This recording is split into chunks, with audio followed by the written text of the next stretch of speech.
Warning, censorship. Warning, censorship. Do you think men should wear dresses? Yeah, I mean, I do. On occasion, I wear skirts sometimes. Does that make you feel masculine, or does that make you feel feminine?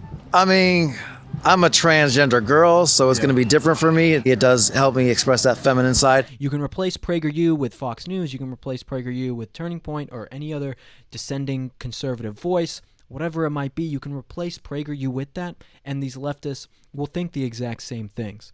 They'll think the exact same things when it comes to a lot of these topics. So, okay, can I share with you guys the skit that I did? I made a funny skit. It was funny. Yes, an 8-year-old is mature enough to decide if they want to be male or female or cis or trans, whatever it may be. Yeah. Would you say like a 5-year-old too? A 5-year-old? I don't know, it depends. I don't remember what it's like to be 8 years old, but I just remember doing whatever I wanted to do instinctually. When I was 8 years old and I told my mom I wanted to be a dragon, my mom was like, no, you're a boy.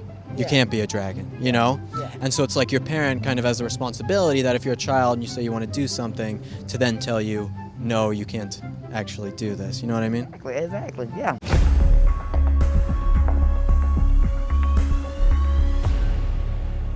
You can find PragerU on Facebook and Twitter and their website, PragerU.com. Will Witt is on Twitter, Facebook, and Instagram at @TheWillWitt. PragerU is now being hosted, their entire catalog, on the Daily Wire as well. Welcome, Will Witt. How are you doing, my friend? Nice to speak with you finally. Good, man. Finally able to set this up, so thanks for having me on. Oh, no problem. Now, I think back to the first time I heard of Will Witt, which is you. I think somebody sent me one of your streeters, and they said, look, this guy has better hair than you. From that point on, I had to make it my visualization that I have to interview Will Witt, talk about our hair, and I think I harassed you on social media a few times about it as well. Will Witt's one of the few nice guys, everybody, that actually responds. Will, speaking of the first time you got into politics, I was reading the New York Times article about you, and they said that it had all started as an extra credit for a course you were doing, and they said that you would get extra credit if you're doing or going to a protest, but you went to a Milo speech and they wouldn't count that. Is that a true story? Yeah, there were a few different things. The first one actually wasn't that, something they didn't include in the article, but I was in a sociology class, and I was an English major at the time, which was an absolutely useless degree, especially at the University of Colorado. And they basically said that as a white person, you are oppressing black people because of the color of your skin. And for me, I wasn't even a conservative at this point. You know, I was still, I guess, a liberal and didn't really know much about politics, but that just didn't make sense to me. It didn't make sense that I was oppressing someone. I went to a very diverse high school, grew up in a very diverse place back in Aurora, Colorado, and I never felt racist or like I was oppressing someone. So these things start to not make sense. And so I started researching them and getting really into it. Eventually found out about a bunch of conservative people. This was in 2015, right when Trump, or 2016 when Trump was running for president the first time, and it just kind of blew up from there. And then my sophomore year, actually, I was going to go to a Milo event. The TA in the class said, okay, this is political science, said, okay, if you go to an event and you write a one-page paper about your experience at a political event, we're going to give you extra credit. And I said, great, I'm going to go to this event for Milo Yiannopoulos. And they said, oh, well, that one doesn't count. I said, what do you mean that one doesn't count? Why does that not count? But anything else? So she says, well, it just doesn't really fit with our class. But there's this Keystone pipeline protest happening. If you go to that and write a paper on that, then you can get the extra credit. And that's when I knew that the university just for sure does not support an alternative point of view or conservative voices whatsoever. How did the New York Times reach out to you with that? Was it emails? Did they come speak to you? Because if they're leaving stuff out like that, then who knows what else they're leaving out, you know? How did they reach out to you for that? Yeah, so the New York Times came and did that whole article with us. They actually, when we had our lawsuit back in, I believe it was San Jose. In San Jose, when we had our lawsuit there against Google, they came and interviewed me and watched some of the stuff I was doing. They talked to Craig, our chief marketing officer, along with some other people. And they originally started talking to Craig, our CMO. And then eventually they talked to me and included a lot more of me in the article than I expected they were going to do. I mean, I was on the front page of the New York Times with that article.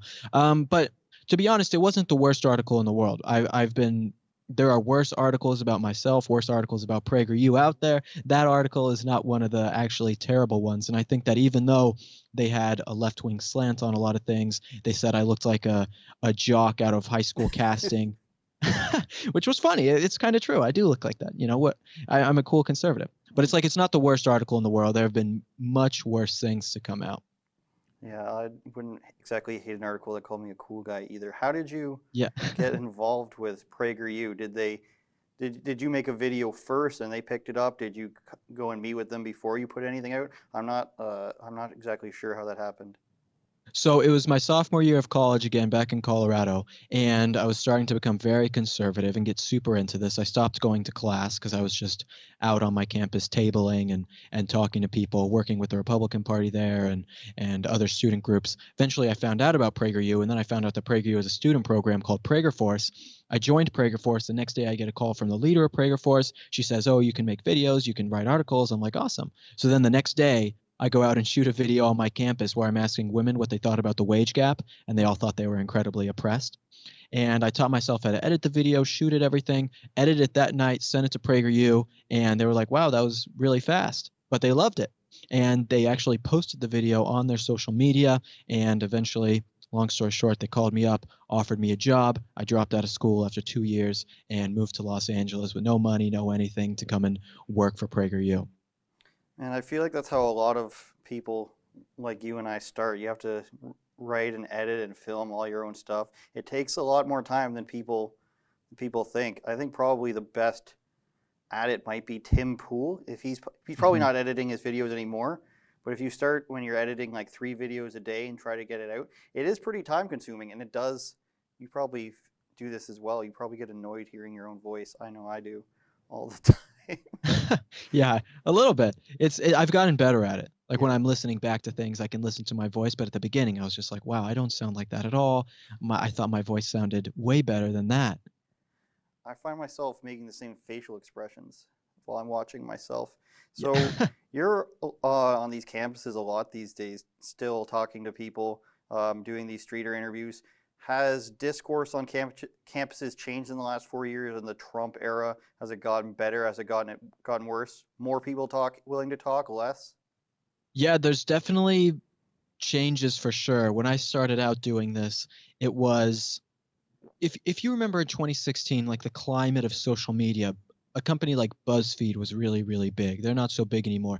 The left put things out. MTV did videos like this, like very obvious anti-white messages, very obvious conservative messages. That was like the mainstream at the time during 2016. Now they are still that way, but it's a lot more covert. The left has actually gotten a lot better at disguising their messages instead of just making them so blatant. And so I think that's a lot that we see on the university campuses as well. I can tell in the rhetoric that these kids have, where in 2016, I would talk to them, 2017, they were much more open about saying, I'm just anti-white. Now they've changed it to say, you know how the left uses language to control people. So they have these different things. It's like saying climate change instead of global warming, because global warming sounds so alarmist and climate change can mean so many things.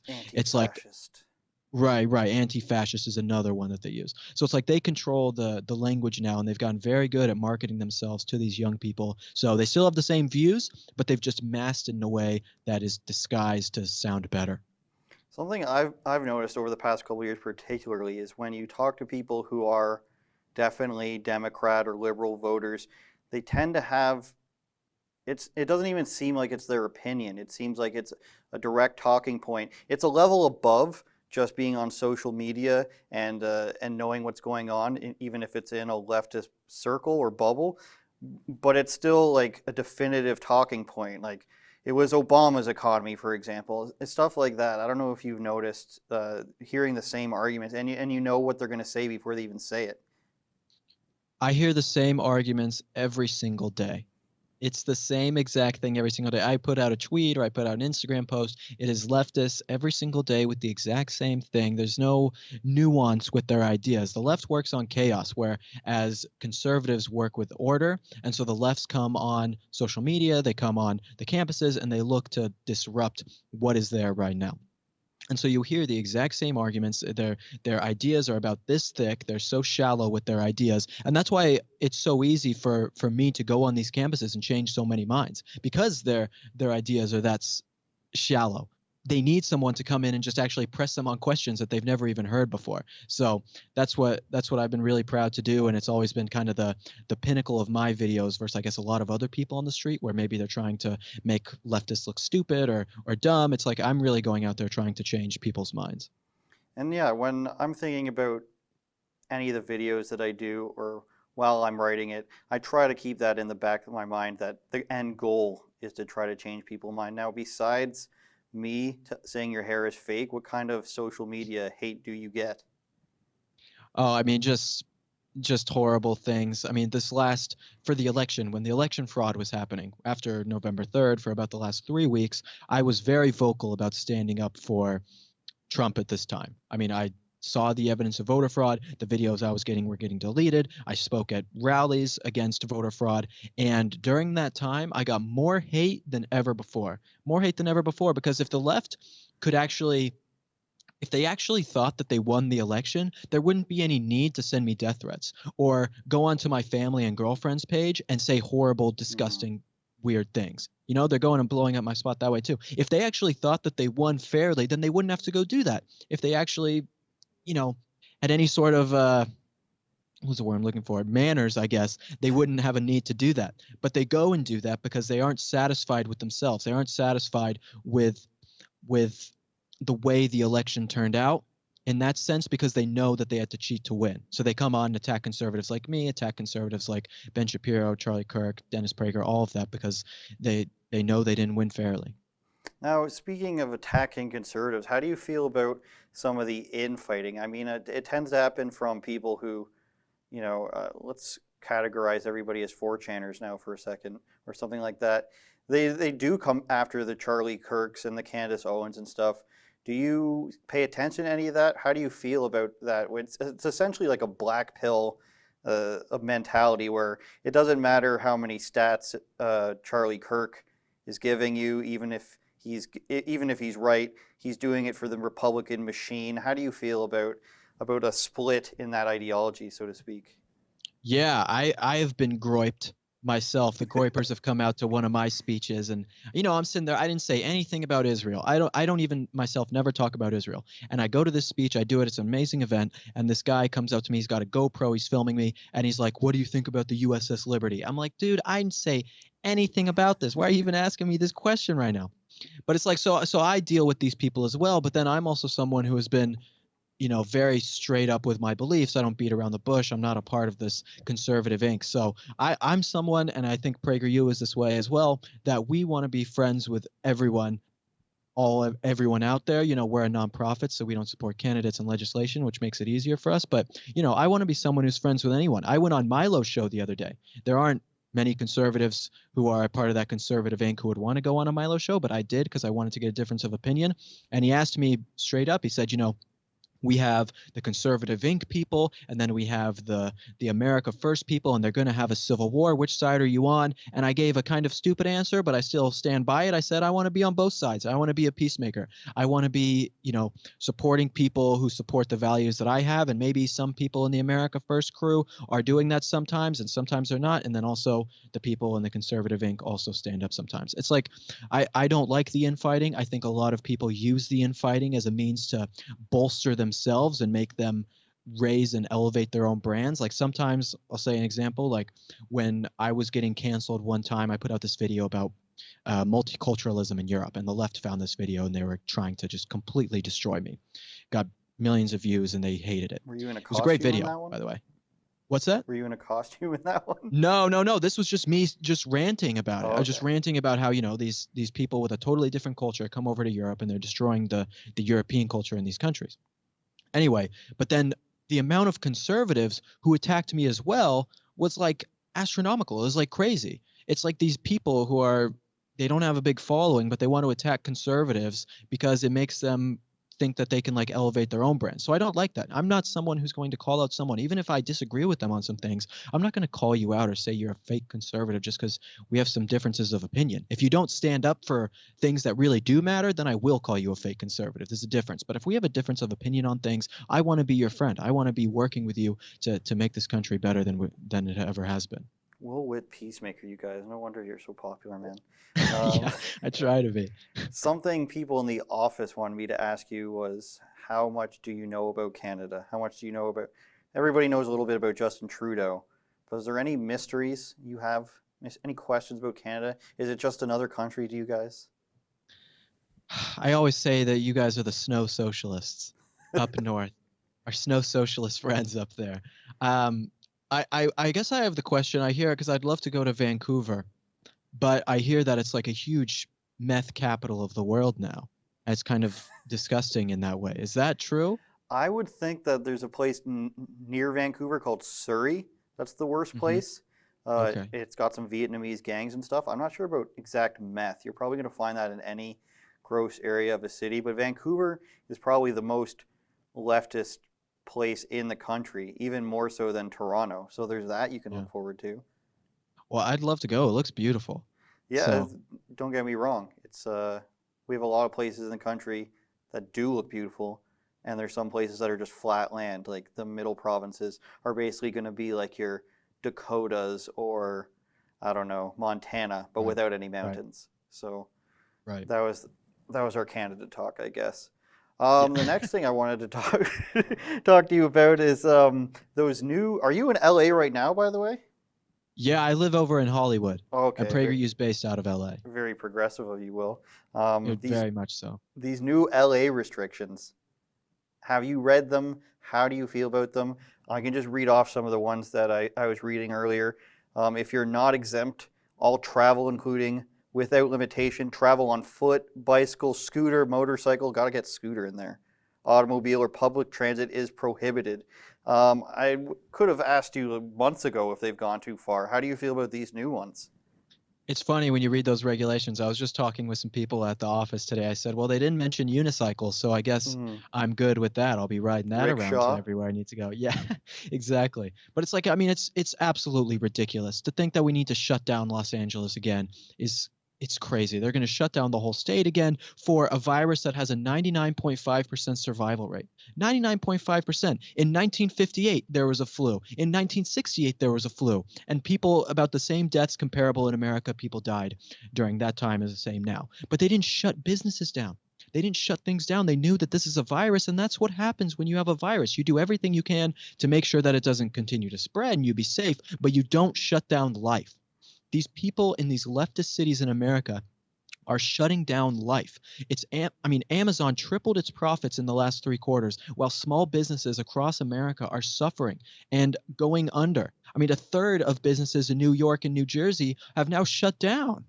How terrible is that they continue to impose these lockdowns that are destroying people's lives with these governors being able to live in their mansions and not have to worry about these kind of things? It's like despicable.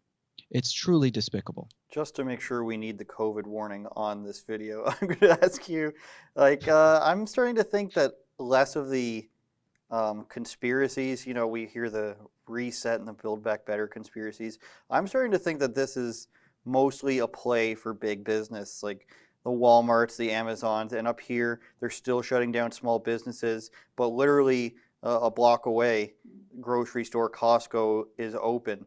I'm starting to think that that was the plan here, was to shut down small businesses as long as possible, and along with that you have to do the restrictions and the mask rules and everything, just so we can continue this lining of certain industries' pockets. And the politicians there where you are, man, and there's certainly almost everywhere politicians that are breaking their own rules, but for this guy to go on TV and say, oh, the spirit of what we're going for has been broken by me lying about it being outside. What was your first reaction when you saw that?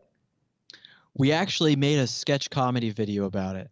It didn't end up getting released, but we made a sketch comedy video about just how ridiculous these politicians are. Nancy Pelosi getting her hair done, Gavin Newsom going to a Thanksgiving dinner, this LA County supervisor banning outdoor dining, then going and outdoor dining the next or hours later, literally hours later. These people are ridiculous. They impose these restrictions on us, and nothing makes me more mad than seeing these politicians who put these things on us go and break them themselves. Either you don't care about people's safety and you go and do it anyway, or you're a fat liar who's totally fine with lying to the American public. It's like either or maybe it's even both. I think it's probably actually both.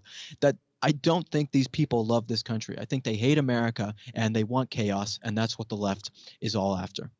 Well, I know you're younger than me. You're only 17. As today, I think is your 17th birthday.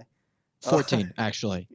Well, when I was younger, the whole old white man thing, communism's cool, that was still a joke. But I feel like now it's turned from a semi-joke that we all sort of thought was a thing into this is reality.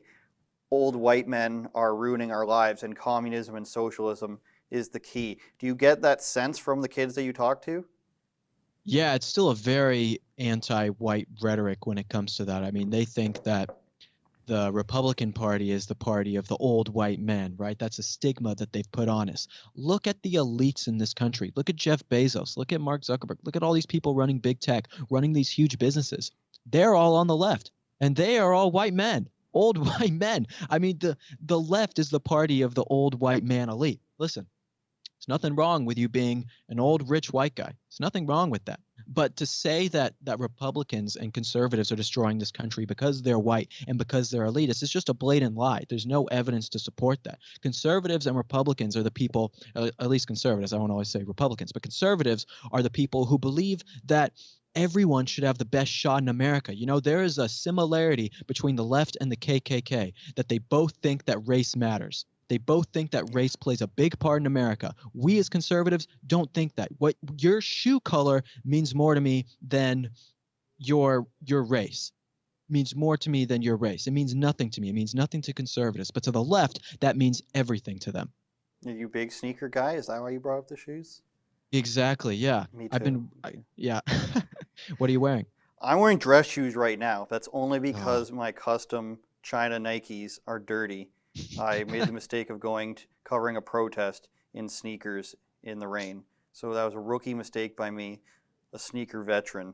Now, speaking of the Republicans and Democrats, was it around the same time you were having this, let's call it an epiphany in college, where you started to look back into Republican history? Because it was only for me, it was only a couple of years ago as well. And I'm looking at, talk about the great switch, the great party switch, and then you look at the history of the Democrats, the Democrats being the Dixiecrats is what I was saying there, who Joe Biden was best friends with, the last Dixiecrat to run for president back in the 60s, I believe, but he was the last one to run under the party. And when did you start looking into all that stuff and start realizing, as I did, all the stuff we pretty much were taught when we were younger is actually stuff the Democrats did and not the Republicans, or vice versa, in a positive light for the Republicans? Yeah, I mean, just going through elementary school, middle school, high school, my grandparents were conservative. My mom was whatever, not really anything. My dad was never around, but my grandparents were conservative. And I was like, oh, these old white people, they're so behind on the times, right? You know, my old grandparents, they don't know anything.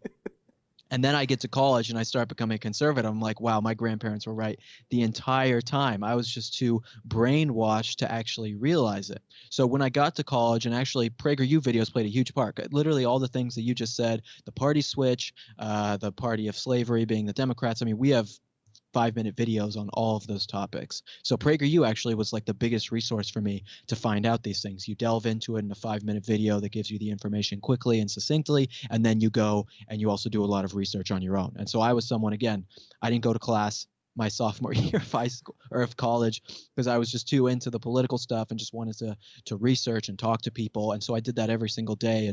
And when you find out the lies of the left, and you see just how brainwashed you have become, it can make you pretty angry. It can make you a little aggravated, like, I have to do something about this. And that's why I dropped out, because I was like, I can do way more good outside of school than being in it.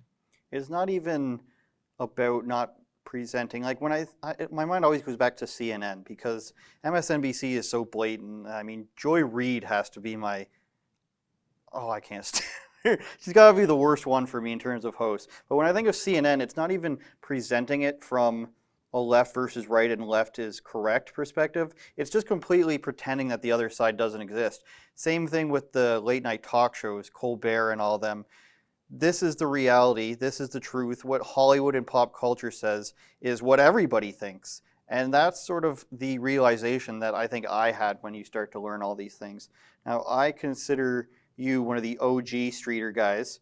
I would say you, Fleckus, and then Elijah Schaefer, and then I'm going to throw myself in there because I have to. Yeah. Good, who do you watch other than PragerU? Which reminds me, in that article, I believe you did mention with the New York Times that you were radicalized by their 5-minute videos and you watched the whole website. Is that part true? They said radicalized. They said radicalized. I never said radicalized. I know They put you- that in there to make, yeah. But I'm saying they put it in there to make it seem like, oh, these bright graphics on PragerU videos. Yeah, and they said these it was people coming dangerous. on. Yeah, and they say it radicalized me. It didn't radicalize me. It set me free. That's what these PragerU videos and the conservative voices Learning did. is radicalizing. Right, exactly. Differences of opinions are radicalizing. So But who do you watch was my question. Yeah, it's funny that you mentioned Fleckus and Elijah Schaefer because I remember moving to Los Angeles and I went to the Women's March and the only people who were there was me, Elijah, and Fleckus. And we all became friends because we were the only ones doing it. And then we went to the Women's March like 2 years later and there's like tons of these conservatives on the street, trying to ask people. It's like there's too many of us. There's too many of them doing it. It was kind of strange. Anyway, the people who I listen to, I used to listen to Gavin McInnes a lot. He was the one who really got me into a lot of political stuff. He was my man right there. I love that guy. I was a big favorite of mine. Right now, I've been listening to a lot of Tim Pool, actually. And that's, yeah, just kind of the same stuff. I mean, a lot of PragerU stuff that we put out is really what I've been listening to mostly. I'm trying to think of who I even listen to now. Well, I like Actually- that Tim Pool, you can trust that he's trying to tell you the truth. And then in terms of a lot of the other stuff, I don't know about you, Oh, and but I Jack get, Poso as well. oh yeah, I've thought he's been instrumental, I think, in the whole election Yep. fiasco. But I don't know about you, but it comes to a point with some creators, I won't name any names, none of the ones that I just named, but it gets to the point where you're watching it and and I find myself skipping through because I don't want to hear some of these terrible arguments anymore. I want to get to the point where somebody's mind is changed or there's a different type of disagreement. But own the libtard, if you want to say that. It's gotten kind of old to me. Do you feel that Yeah. way? Oh, 100%. I mean, I tell this is like one of the number one things of advice that I give to, our young people in Prager Force and other young people I talk to on college campuses is that, you're a 20, 21-year-old kid. You're kind of an idiot. You're not an expert in anything. Like I'm 24 now and I'm not an expert in anything. I've gotten really good at what I do and I know a lot, but I still wouldn't consider myself an expert in anything. It's like they all want to be the next Ben Shapiro. They want to be someone who is an expert on everything, who can go and dominate whatever arena they're in and be very like tough like that, but they do it in the wrong way. And then it's like, you believe in all these different things, but you're not believing in something specific. The number one advice that I give for people is that you need to find a niche. You need to find some sort of niche that is yours. That's like, okay, maybe your topic is abortion in 9 months or, abortion in the 3rd trimester, something like that. And you make that your niche. Then people know I can come to Sarah every time I want to know a fact about abortion in the 3rd trimester. That's just an example I just made up on the spot. But, something like that where it's like you are branding yourself as an expert on a topic instead of trying to be the everyman or the libtard destroyer. It's like, how do I make myself like different than everyone else? They all just want to be the same. It's like you have to set yourself apart, not be a grifter, and be someone who's actually going to make a positive change. I think that part's going to get clipped. There's a Sarah at our office who's a huge fan of yours, so there's going to be a clipping of Sarah. And yeah, I agree with you. You got to try to do something different. That's what I'm trying to do here. I don't see anybody doing this type of stuff in Canada.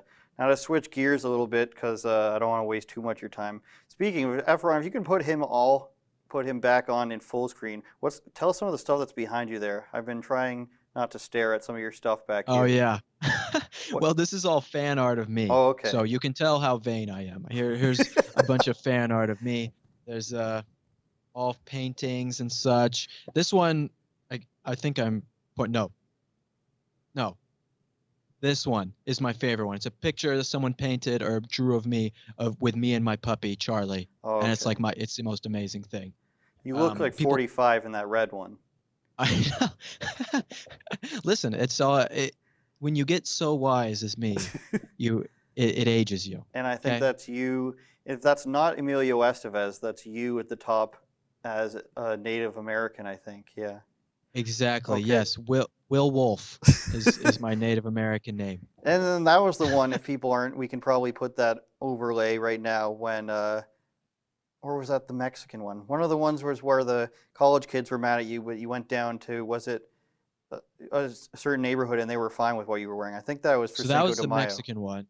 Yeah, so that was the Mexican one for Halloween, is where I dressed up as a Mexican and went to Olvera Street, which is a very Hispanic area in LA, and then also went to UCLA and talked to them. But the Native American one is when I went to CSUN and I talked to the kids dressed up in Native American, and then I went to the Navajo Indian Reservation afterwards. So again, that's like something that, like, when talking about what these other people do, a lot of people will just do the part where you go onto campus dressed as a Mexican or dressed as an Indian or dressed as someone in Chinese garb, and they won't do the other part. The other part is what makes the video. The other part is the learning moment. I went to the Native American reservation. I went to Chinatown. I went to Olvera Street to prove a point. I didn't just do it to piss off the libs. I did it to prove a point.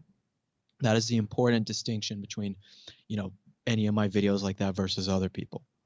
Up here, man, a lot of the protests and there's railway blockages and there's street blockages are on behalf of natives. Whether it's a small group that doesn't want a pipeline built or they want whatever they want. 95% of the time, it's not natives. I've grown up around a lot of native friends of mine, not on the reserve, but friends that they're native. They have status cards. This stuff never comes up. Their oppression never comes up with any 2 plus 3, 4 dozen natives that I know. This stuff has never come up. They don't want to be held high as champions of oppression. They don't even want free. Here they get free college. They get federal taxes taken off of everything they do, and you get that with a status card. But this stuff never comes up. So the fact that you do go the extra mile to show that the people of a certain ethnicity or background aren't actually the ones with the problem with it, having the problem with it, I think is an important thing you put in there. Now, you did mention earlier about some of that being that New York Times article one being one of the nicer ones. I did want to bring up for fun only here, Will, some of the funnier controversial articles about you. So here's one.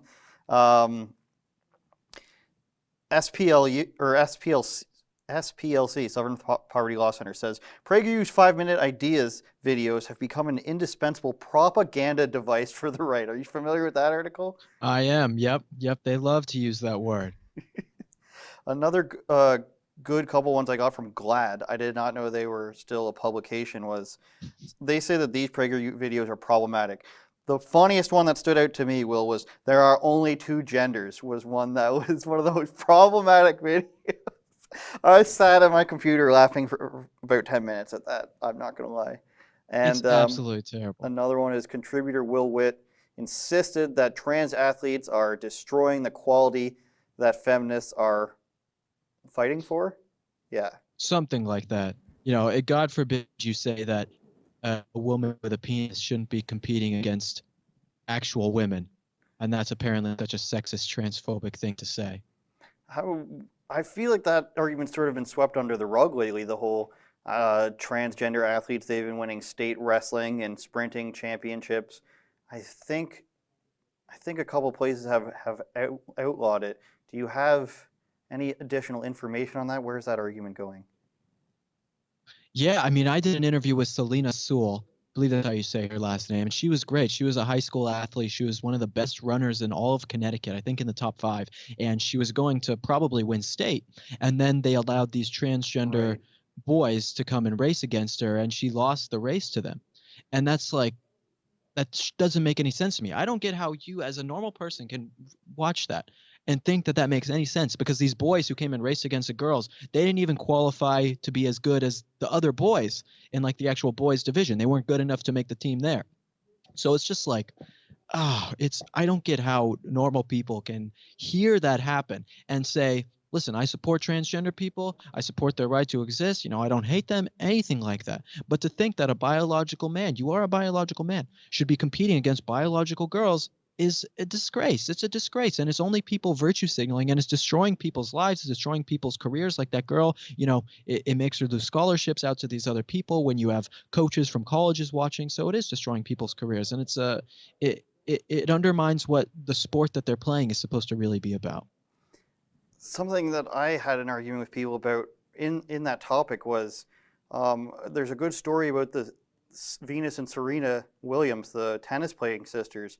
They had a doubles match against men, and it was separately. They both separately had a match against a guy who was ranked 200 something, and he smoked them both. He had a cigarette break between the two games that he played back to back, and he crushed them both. Obviously, they're two of the best female tennis players of all time. But we can go on all day about the muscular difference, the bone density, all that, the reaction times. It's just not even close. And when you look at something like, I'm a big MMA fan, you look at that, there is the famous case of the guy turned woman, I gotta be careful on YouTube what I say here, Will, Fallon Fox, breaking somebody's face, literally cracking their skull, and then without telling anybody that she used to be a man, and then going on to fight more until a woman who's now a UFC fighter, Ashley Evans Smith, ended up beating Ja, and it's very lucky that he ended up coming up against a talented fighter. But she said herself that she would never fight her again. She would never recommend that any woman fights him because the strength difference is insurmountable, even at the same weight class. So a lot of people seem to think that there isn't any real difference, and it's just some anomaly that happens where people who transition from male to female, they just so happen to be state wrestling. They were great athletes before, Will. They stepped into the wrestling outfit in the ring, and they just dominated. It just so happened to be that way.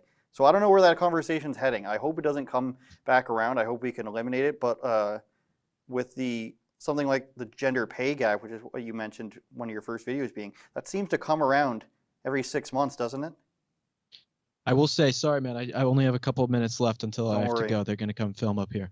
But yeah, the gender pay gap, I mean, that comes around every time. All these different leftist things come around all the time. It's just like I was talking about at the beginning, where they use different words and they continue to change the culture and they make everything different and they continue to brainwash people in different ways. Once conservatives actually take down one of their ideas, then they just change the wording and change the way that they say it to actually make people get excited about it again and brainwash people again with it. So they do a gender pay gap. They do it with these transgenders in sports. They do it with a lot of different things.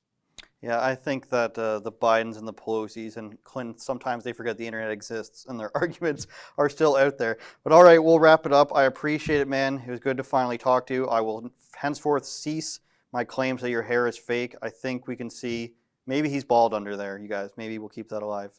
Maybe that's I am. Okay, very good. That's why I wear the hat. Okay, and the glasses are fake too? Yes, everything's fake. I'm sorry, Will, I have to. Twitter and Facebook, PragerU, PragerU.com. Will Witt, the Will Witt on Twitter, which has got 100K. Instagram, 317,000. Facebook, 300,000.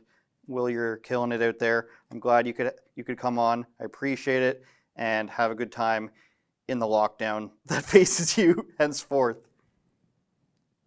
We will try our best, man. Thanks for having me on. All right, thanks a lot, man. Have a good day. You too.